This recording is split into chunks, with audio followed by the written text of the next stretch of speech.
Okay, I'm sorry.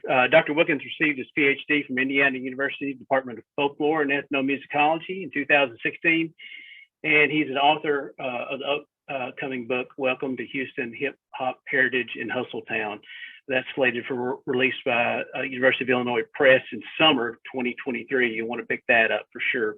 Dr. Wilkins' work has also appeared in the Journal of Folklore Research, Washington Post, Houston Chronicle, and several other publications. And from 2019 until 22, he served as the director of Center for Washington Cultural Traditions.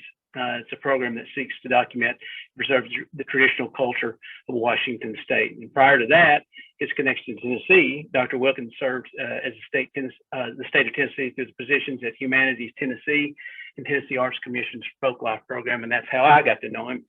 And I'm proud to call him a friend. So I'd like now to introduce him to you. And now in conversation for Tennessee's 101 History of Tennessee Music, Dr. Wilkins and the Godfather of Memphis Rap, DJ Spanish Fly.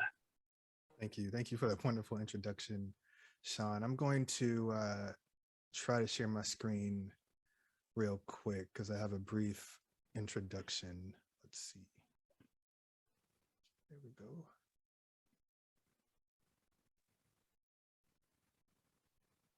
All right. Wait one quick sec. Gonna leave it there. Can you all see that? We good? Yeah, okay. So thank you. I'm really happy to be here. Thank you for that wonderful introduction. You know, Tennessee obviously means a lot to me. And, you know, Memphis hip hop as a hip hop head, you know, is one of personally. Langston, I'm sorry to interrupt. People are having a hard time hearing you. Oh, can you move your mic closer to your mouth? Yeah, maybe? Yeah. Can you hear me? Okay. Try. Let me try. Hello? It's a little bit better. Okay. Is that better? Yeah. Okay. Thanks. Yeah. So I'll just dive in. So hip hop culture was born in the Bronx in the early 1970s. Where young African Americans and Puerto Ricans synthesized graffiti art, DJing, Bboying, and MCing into a creative movement that quickly spread throughout New York City. And in the late 1970s and early 1980s, the commercial music industry got wind of this movement and started producing rap records, which helped spread the culture beyond New York and the East Coast. By the mid-1980s, unique hip hop cultures began to take root in cities all over the country. These new hip hop scenes certainly had common characteristics, but also they reflected the social dynamics of their specific locales. Now, Memphis, Tennessee is one such city that gave birth to a unique hip hop expression in the mid-1980s. Very much producer driven, Memphis is known for its lo-fi, kind of dark, rhythmic, and aggressive yet atmospheric music. It's also known for dances like bucking and juking. And Memphis rap artists like 8Ball and JG and 3 6 Mafia have spread the Memphis sound across the world and have been a large influence on up and coming hip hop artists today. And so in this session, we're going to focus on the origins of Memphis hip hop culture. We're going to trace the origins of the scene and sound across the 10-year period. And as you'll see throughout the course of our discussion, Memphis hip hop culture is rooted in the creative and cultural dynamics of the city's African-American population. And I'm truly honored to have this discussion with DJ Spanish Fly, who's truly one of the pioneers of Memphis hip hop. It was DJ Spanish Fly's DJing, mixtapes, and songs that established the sonic foundations of the culture in the 1980s and early 1990s. And this is why he is known as the Godfather of Memphis Rap. Over 30 years into his career, DJ Spanish Fly continues to actively DJ clubs, radio, mixtapes, private parties, and makes records. So DJ Spanish Fly, welcome. I'm gonna stop sharing.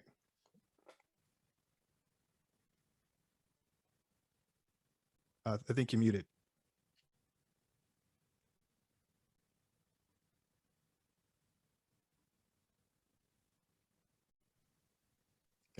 Thank you all for having me, and thank you. It's an honor to be here with you, everybody. Great, great. And so I mentioned, in my kind of introduction that Memphis hip hop is deeply connected to Black life in the city. So I want to start on sort of a personal level. DJ Spanish Fly, where did you grow up in Memphis, and what was the neighborhood or area like back then? I grew up in Clementine, Warren Apartments. Back then it was pimping, dope pushing, all kind of violence, poverty, and just it wasn't beautiful, but we had to make a way out of no way. Clementine, Warren Apartments, South Memphis, right there on the edge of Whitehaven, about maybe a mile or 2 miles from Graceland Mansion, Elvis Presley's home. It was off Elvis Presley. Gotcha. Yep. Gotcha. Yes, sir. And keeping with that time period, or maybe going up until the mid 1980s, what was the Memphis Black musical scene like? In the early 1980s, what was happening? Who was performing, and what were people listening to? This was a time before hip hop, I imagine. So, what were people listening to? Yes, pretty much Confunction, Barcades, Soul Sonic Force, pretty much disco, some R&B, but pretty much there was disco in the club, R&B, Luther Vandross, Michael Jackson, Rick James, Commodores, Earth, Wind and Fire. Yeah, pretty much those groups prior to the hip hop. Okay. And so mostly rhythm and blues and funk, which was the dominant Black musical forms nationally at the time. Rhythm and blues and funk, absolutely. Disco, yes, sir. Gotcha. And so moving forward a little bit from a personal standpoint, when did you first hear hip hop and how? First heard hip hop, I guess I could say probably in the 83, 84-ish. That's when I heard hip hop, which I didn't know it was hip hop then. I just basically thought it was like the B-boy thing. I don't know if it was heavily labeled in our area or not. It could have been hip hop in other areas. Hip hop spread it down this way later on. The word, it was spinal and stone. Oh, that's hip hop. So yeah, I'd say the early 80s. Was it on the radio? Where did you hear it? I heard it in Illinois. I was born in Memphis, Tennessee. And at a young age, we moved to Illinois, Southern Illinois, around Carbondale area. And maybe I was probably about 5-ish, 6, something like that. And when I got up to probably about 10, 11-ish, 12-ish, that's when I started hearing a little craft work, stuff like that, little drum machines and keyboards and stuff like that, which was considered hip hop back then. Hip hop started a long time ago, if I'm not mistaken. And then we moved to Memphis. And that's when I really heard hip hop, because I was breakdancing before I really became, I can say, really labeled myself as a DJ. So, yeah. Was there a pretty big breakdance scene in Memphis back then? I don't normally associate Memphis with b-boying, so I'm curious to hear you talk about what b-boying was like in Memphis back in the mid '80s. Well, everybody, some people was pop locking, waving, pop locking, moonwalking, doing the dances. It wasn't really big, but it was just all over the country because everybody fed off of, and breakdance, everybody fed off of New York. Because Memphis is one of the places that we didn't have a sound that everybody is saying that I helped create it now. Thank you for that. But Memphis, we didn't have a sound. So as us not having a sound, I really didn't have anything to lean on as far as to just push all your LL Cool J's, your Fat Boys, your Dana Danes, your Big Daddy Kanes, your Run DMCs. We didn't have any other choice. I didn't have any other choice but to push those songs and those records and cater to those records. Houdini, I can go on and on and on. The New York sound. Yeah, because this was the mid 1980s, and yes, obviously New York still dominated hip hop, and most of the famous hip hop artists that were popular around the country and world were coming out of New York. And so I'm curious to hear, like, how did you start DJing? How did you transition from b-boying to DJing, and why? Well, I always had a passion for DJing. My father was a pastor. We was in the church in Illinois. We had one of the biggest churches in Illinois. So every Sunday morning, our first stop, we had a whole itinerary during the day. Our first stop would be the radio station on every Sunday morning, about 8 o'clock. We'll arrive there at 8:30 was my dad's 30-minute sermon on AM radio, WKRO. And he was blind, so I had to guide him around. And so we would go up in the radio station and I would guide him to Studio B. And once I get him in Studio B up in front of the microphone through the clear glass, I mosey on over to Studio A with Big Danny Mac, white guy with some blue suspenders on, overalls. And he was over there with all the buttons and these turntables. And I was just so amazed and like, man, I want to be a DJ one day. Like, I want to learn how to work this stuff one day as me being a kid. And that's what influenced me to want to spin records. My mom bought me a little turntable, the orange turntable, about enough to play a 45 on, maybe a 12-inch, and just a volume knob.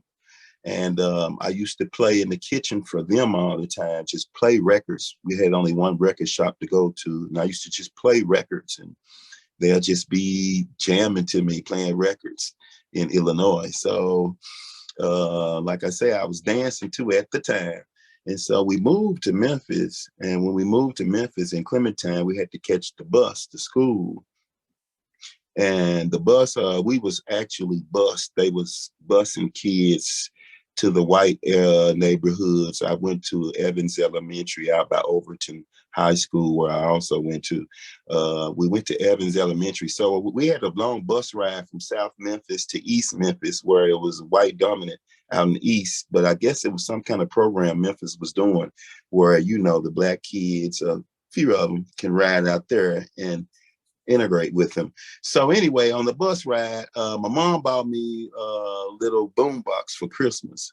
And I wasn't supposed to take that boombox to school, but I got to know the boombox and I got to playing with the rewind button. So when it plays, if I'm playing Rick James, give it to me, baby, I can push rewind real fast and make it give it to me, give it to me. So every time I push rewind, it'll speed back up so fast until it was like I was cutting. And so I did songs like that, and the kids was on the bus just going crazy about it. Like, I got all their attention, like no fighting, no throwing paper out the window. You know how the bus rides are kids. And I was just entertaining them.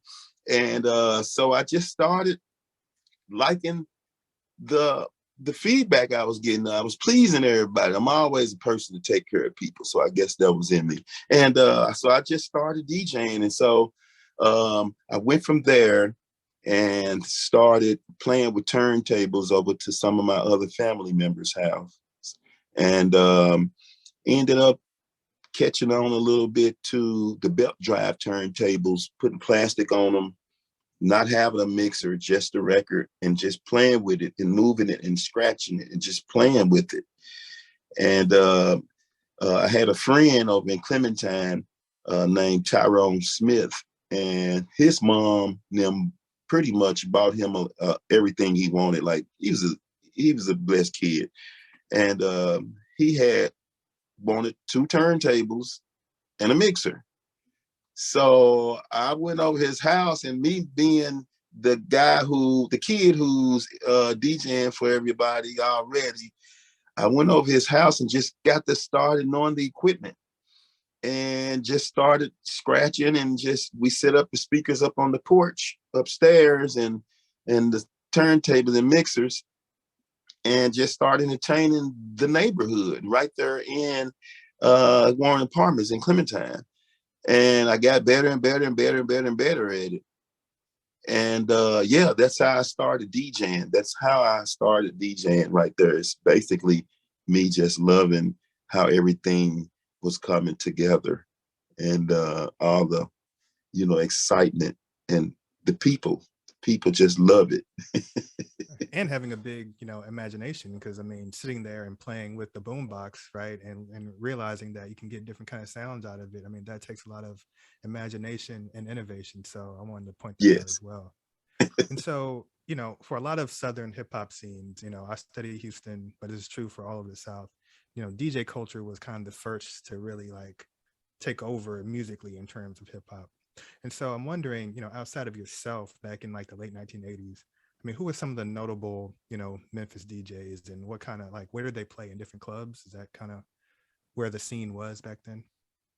Yeah, the late 80s, 80s. Yeah, you had DJ Sonny D, Sundown Kid. He was from Chicago. He played a lot of house. He introduced a lot of up-tempo songs to me, and I'm pretty sure a lot of more of the followers too. Sonny D was a blender. He was a mixer.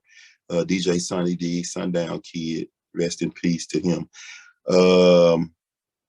He influenced me a lot too. I guess that's another story, but he influenced me a lot too to start making cassettes, because he was making cassettes and giving them away all around town to different people and numbering the volumes. He was very orderly.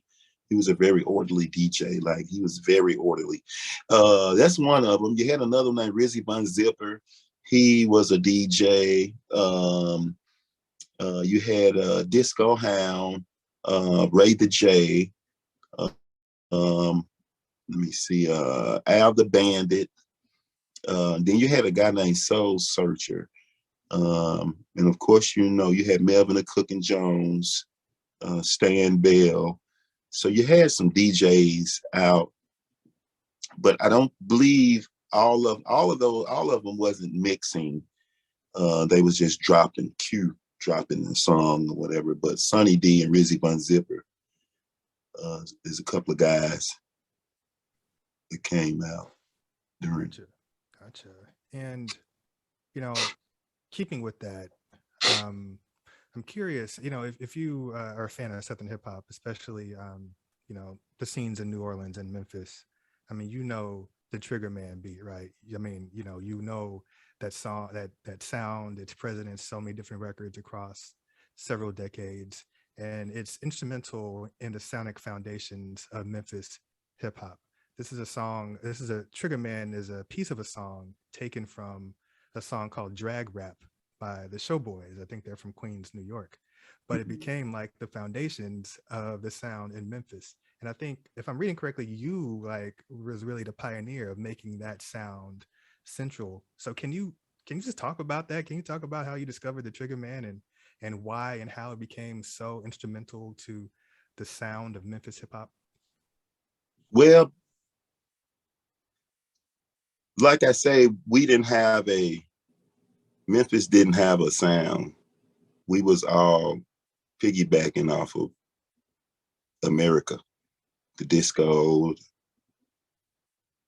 the Michael Jackson, the Prince. We didn't have a sound. Only sound that we had now that I know is blues, some Elvis Presley, you know.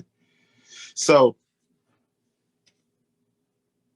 I used to DJ at this club called Club No Name, Club Expo, and every Saturday night we would I was fortunate enough to be on a hot mix that featured 1 hour every Saturday night at midnight.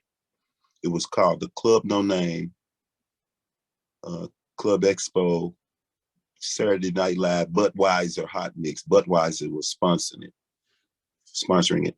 And so I used to have to go get records to, new records to play, along with get records to put on my cassettes. Because my cassettes, I used to give the cassettes away to everybody that used to come to the club. We used to have like up to 1,000 people come to the club. So the younger generation, they like to, when they go out of town on vacation, on college, when they go out of town on vacation, they like to go places like the Freaknik in Atlanta, big convention. St. Louis, they had one. New Orleans, the Mardi Gras. They just like to travel, on their vacation. So when they travel, they like to listen to music. Well, they so happen to like to listen to my mixtapes, the way I blend the songs in. And my mixtapes, I had one rule that I made up. Didn't know I made the rule up a long time ago. But my rule was, if the radio don't play the songs, those are the songs that I need to put on my mixtapes. And that's what I was doing. It was just simple as that. So I would go in the store. Sound Warehouse was one of the main stores, Ike's record shop. But Sound Warehouse, this particular day I went out there, Ike used to let me listen to songs before I buy them. So I wouldn't waste my money, the little money I did have. Because once you buy the record and take it home and listen to it, it's yours. At Sound Warehouse, it was a record shop out on Poplar. So I would go out there, and I learned that all the best songs that targets my likings was like on Jive Records, which I know what a Jive label looks like. Profile, I know what a profile. On and on and on. So anyway, I ran across this one record, and it was on Profile, and it was the Showboys Drag Rap, along with a few other records. So I brought it home, and I played it, and it was cool. And then in the middle, I heard the Dragnet come in, and I heard the 808, because at that point in time, I used to use a cassette deck because I didn't have enough money to buy a drum machine and other things that I needed to create a beat. So at that point in time, I used to use a tape deck to cut record, meaning if the record's playing, you record that little segment, push pause, rewind the record back, record that segment again, push pause, rewind that record back, record that segment again, push pause, rewind that record back, and on and on and on and on and on. To loop it. Is that what you were doing? To create a loop, a proper loop. So after I would do that, then I would play those loops back, which took about an hour and a half to get, about a 4-minute song. I would play it back and use another cassette deck and put some keyboards over it. And then I use another cassette deck to put it. So each time I did that, I lost quality. But anyway, so when I heard that 808, I was like, wait a minute, I might can use that. And so I started putting it on my mixtapes. I just started putting on my mixtape, because one thing about my mixtapes, what made people want them all the time and want so many of them, was it was the tricks I used to do along with the mixing and along with the songs that you couldn't hear nowhere else but on the DJ Spanish Fly Master Mix Productions. And so, yeah, that's how I came up with that song. I mean, that record. And I just pretty much put that record on maybe 50% of my cassettes. Like, I just pushed it on them. I pushed it on them, just kept pushing that record on them because I loved it. And they started gangster walking to it. You know, there was a dance that came about. It was the buck jump at first, and it evolved to the gangster walk, and now it done evolved to juking. So yeah, so that's like the theme song of Memphis, drag rap, and that's how I brought it back. And those guys thank me right today because that record was pretty much dead. It was gone. It was like Profile wasn't even. The guys I DJ for the group, we just did a show at the Cannon Center. They called me and I'm official DJ for the group.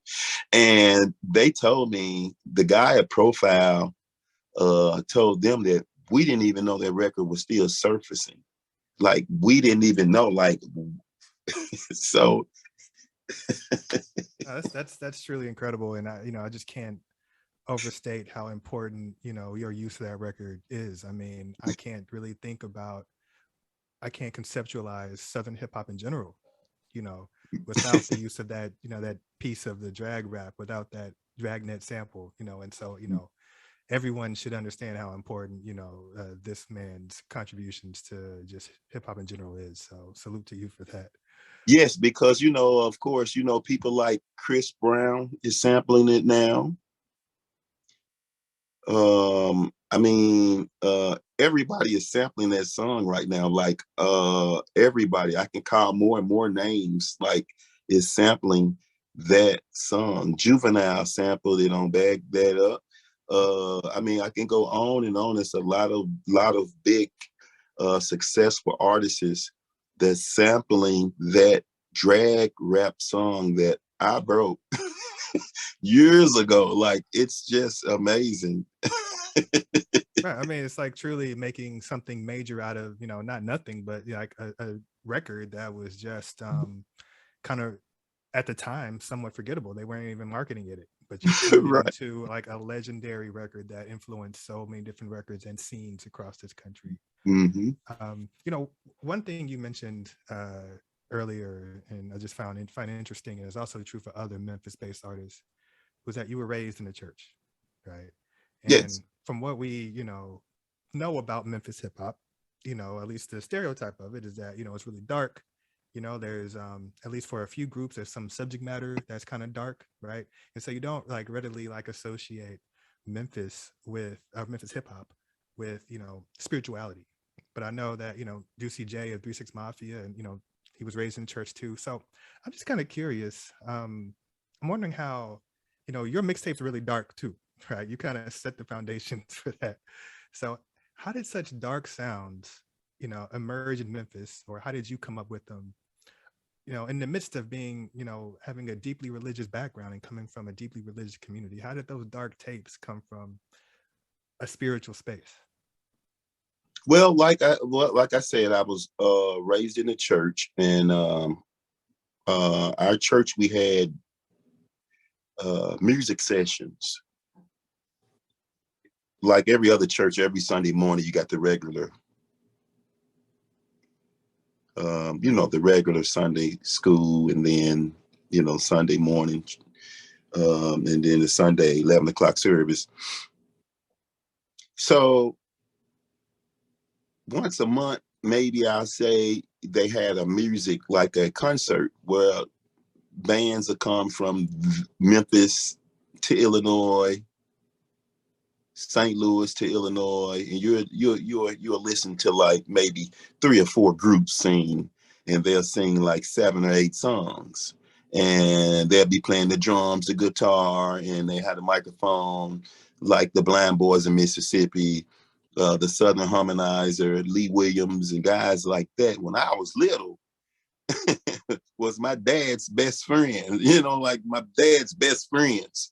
So we used to play with their guitars, and they used to let us play with their microphones. And so while they're singing, we used to watch them play the drums while we playing, getting bored.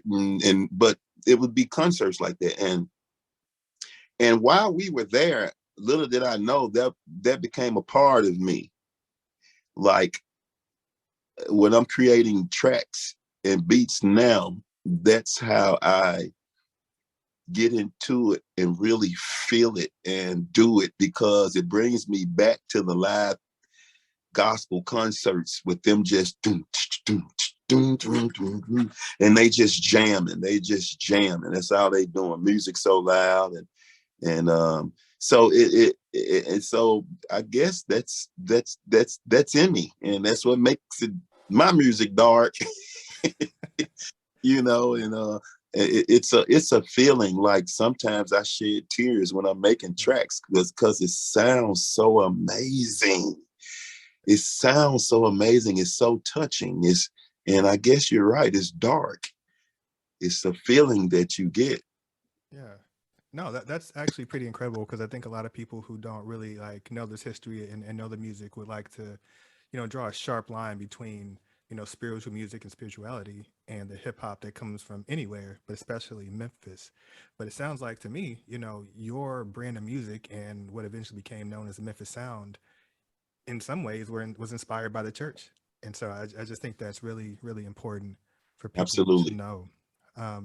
Thank you, I know I God. want to make time for questions, but I do want to talk about the mixtapes a little bit, because I feel like, that's truly to me, what Memphis, that's what makes Memphis special to me, is those mixtapes that were coming out late 80s, early 90s, especially by yourself, and later on, DJ Paul, Juicy J, and others.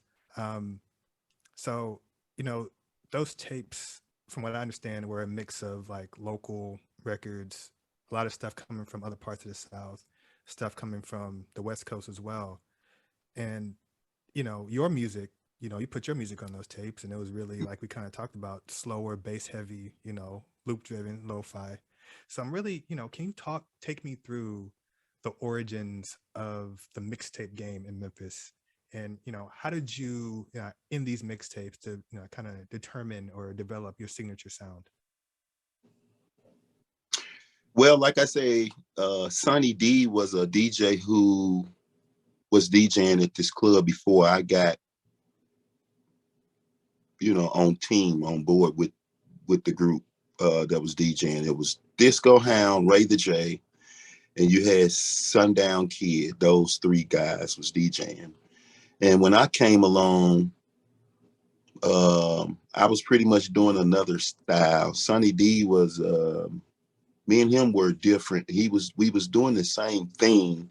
It was just with a different, I was a little more street with it, I guess, or a little more uneducated with it. Just no rules, just doing my own thing, just all over the place.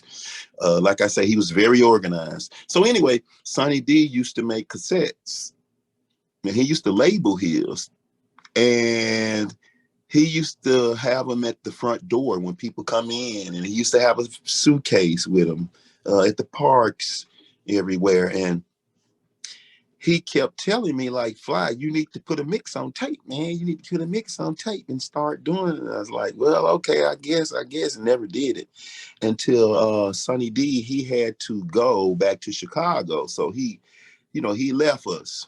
So I was the only one there.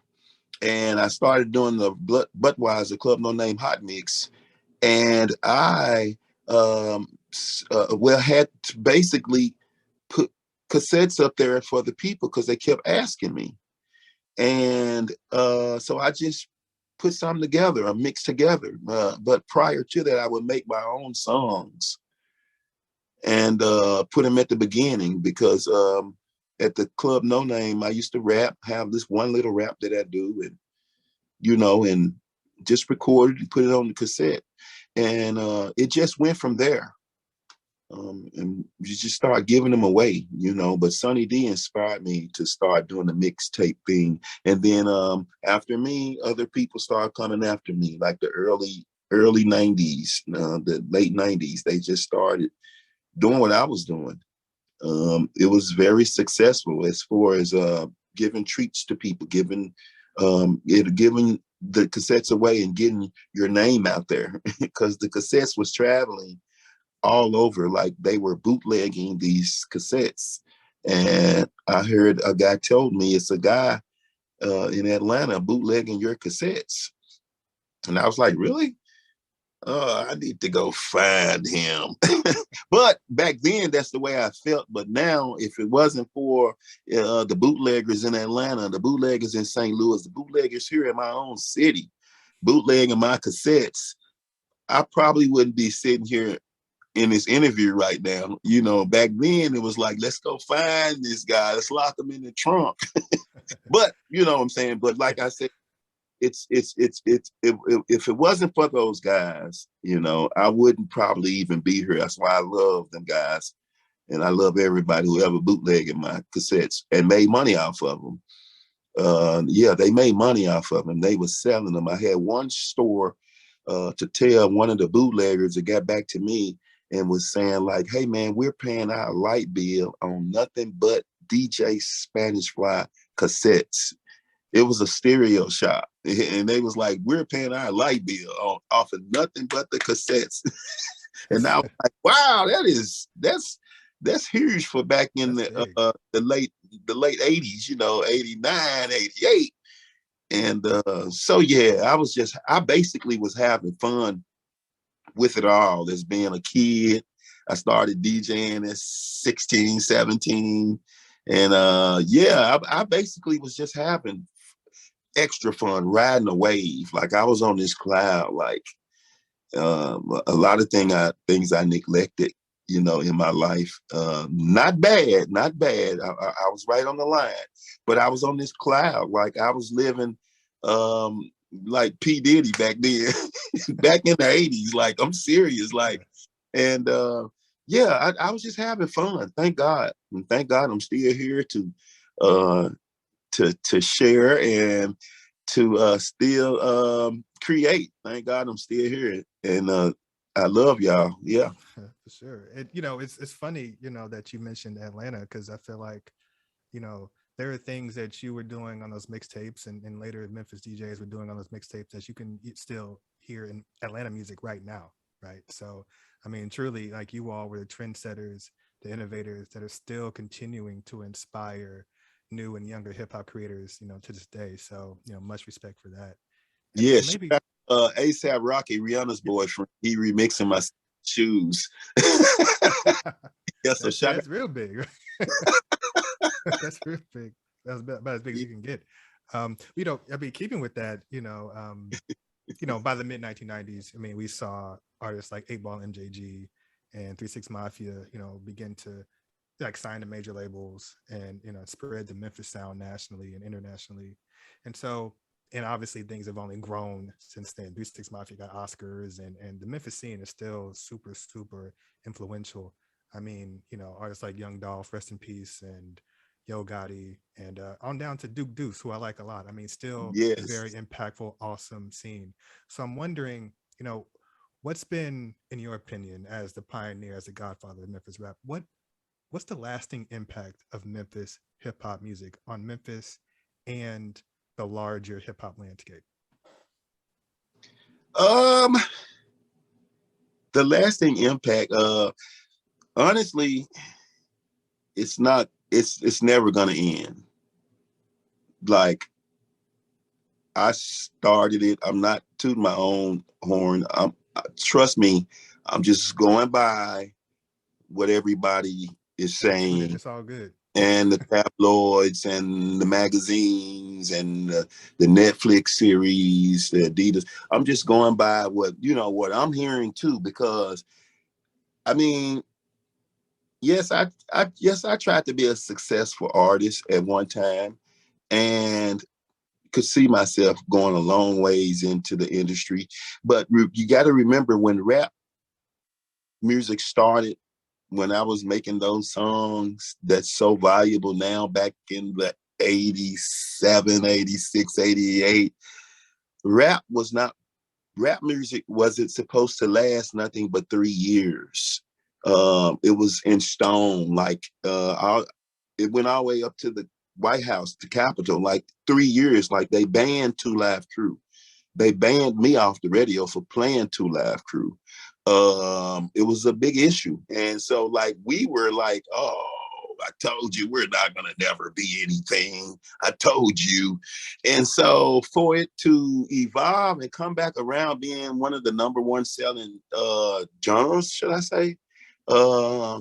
It's like, oh wow, check this out. Like it's kind of shocking, like it's chills coming up my arm right now, like because it's just amazing how, you know, and that's the whole thing. Music is the key to life.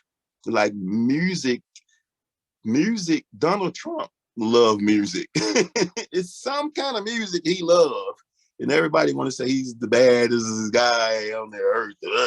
But he is some kind of music. At the end of the day, it makes him smile and he just loves it. Music is the key to life. And so the lasting impact on Memphis music that we have on the world, it's never going to end. It's never, ever going to end. It's at its early stage. Like, this is something I see. I may be wrong, but it's at its early stage. And every year or two, we're gonna evolve with something, because it's just like the juking came about. That's how I got the Adidas deal with the commercial, and they leased a song. It's just, you know, how you said Young Dolph with no deals. You know, like in next year it's gonna be somebody else, and next year, because basically, if I'm not mistaken, we were known for the blues. Music was already coming out of here, so it's just a different, you know, different genre. But yeah, Memphis music, man, it's never gonna die. It's not, and people from all around the world is going to work with Memphis musicians and artists as long as they're genuine and keep that love in their heart, you know, because we're our own enemy. So we have to keep that love in our heart. And all the musicians, they're going to just come around and work with us, man. It's love. It's so much love. Oh yeah. Yeah. It's still a very, very vibrant scene. For sure, for sure. I know we have like 10 minutes to go. I want to leave room for any audience questions for DJ Spanish Fly. I think Sean had some questions. We do have a question from the audience. Who's your favorite, this is for DJ Spanish Fly, who's your favorite current Memphis music artist, maybe across the genres? You don't have to limit yourself to rap or to hip hop. Well, don't y'all get mad at me for this, but all of them are my favorites, because I look at all of them as my nephews. Like all of them, like I love all of them. They are just a carbon copy of me. So I love each and every last one of them. They are my favorites. And don't forget the outskirts. And then even if you're I think majority of my fans right now are overseas. Your skateboarders and all of that, I get hits 20 times a day from them. And even the people who want to be Memphis, like all of them, like they gave me that Godfather name. I don't know what they was thinking about, but yeah, the Godfather loved all his grandkids. So yeah, they are my favorite, man. So one thing that I noticed when you were talking about when you lived in Illinois and how you would go to the record shop, and I just wanted to ask, when you came to Memphis, did you find a similar record shop to go to, and did that become a place where you met other people who were interested in the same type of music as you? So when I was in Illinois, I was at a very early stage. Like I was just DJing for my mom and my sister and them in the kitchen. And I would go to this one little record shop named Dick's in Southern Illinois and get the old school 45s then. But when I came to Memphis, that's when I started going around to numerous record shops. You had Pop Tunes, you had, like I say, Sound Warehouse, you had Ike's Record Shop. You had a few of them, Boss Ugly Bob.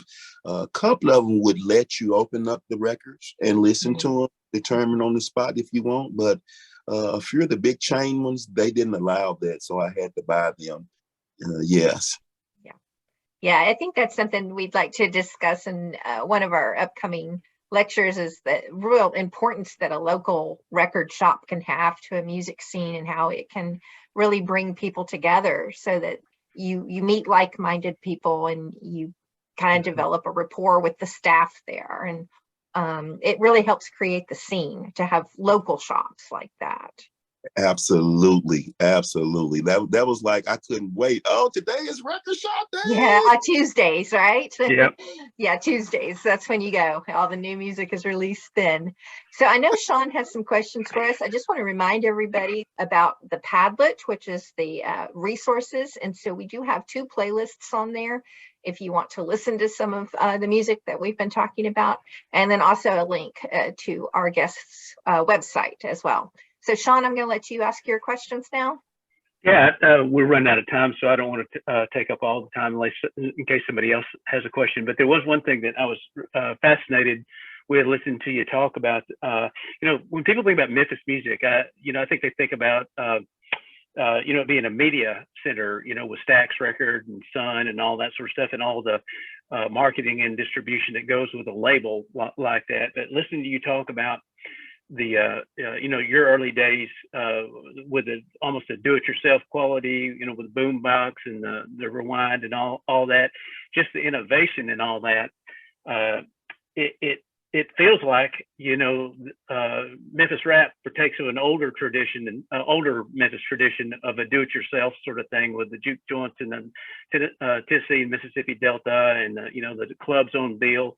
And so as you were, I was wondering how much you think that quality, that sort of do-it-yourself underground quality with making the music and the innovation and seeing the distribution go kind of, wind blows across Memphis and takes it to New Orleans and then Atlanta, but there was no major marketing vehicle behind that. That was just happening at a grassroots level.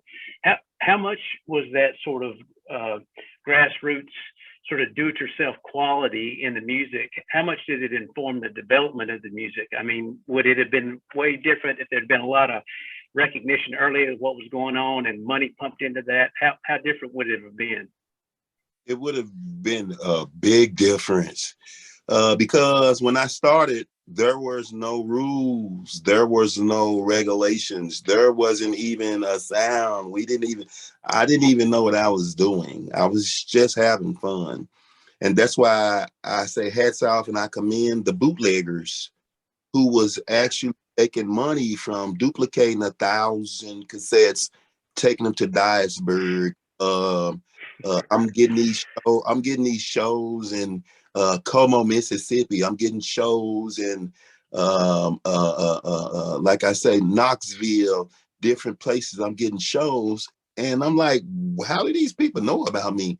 The bootleggers was bootlegging them and selling them, making money off of these cassettes down in New Orleans. Yeah. They used to take them to New Orleans. That's how New Orleans got their New Orleans bounce sound off of that Trigger Man song. Like I said, the magic was being done and we didn't even know, but it would have been, if they had a pump money, which now somebody was looking at that and they pumped money, which probably was the labels. They pumped money into it now, and the bootleggers are legal now because they're distributors. By law, they're distributors. You know what I mean? Like, so yeah. So, like I say, it wasn't no rules then. So everybody looked at it and, hey, they capitalized on it. And now it's big. It's huge. Yeah, yeah. There's another question that came across the chat that wonder if you want to talk about this. The question was, what's the best place, or where's the best place to actually listen to this music today? I mean, where you really get you know, the music in its, you know, best expression today in Memphis? As far as mine, what I did, you can go to WDJSF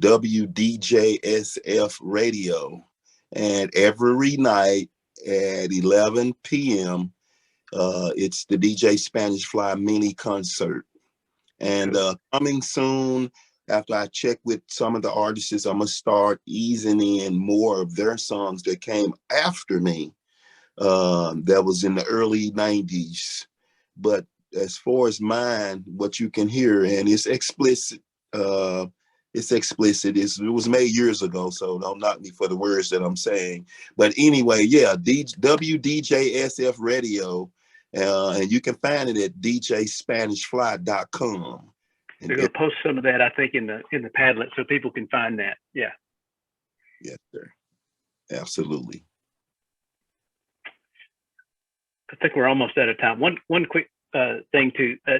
Langston talked about this just a little bit, but where do you, when you hear contemporary rap and hip hop, where do you hear your own influence in the music today?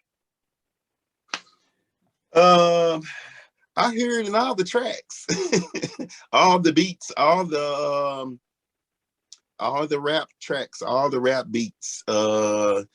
That's DJ Spanish Fly. Like that's if you listen to my songs and the tracks really, really, really, really closely, that starts at 11 p.m.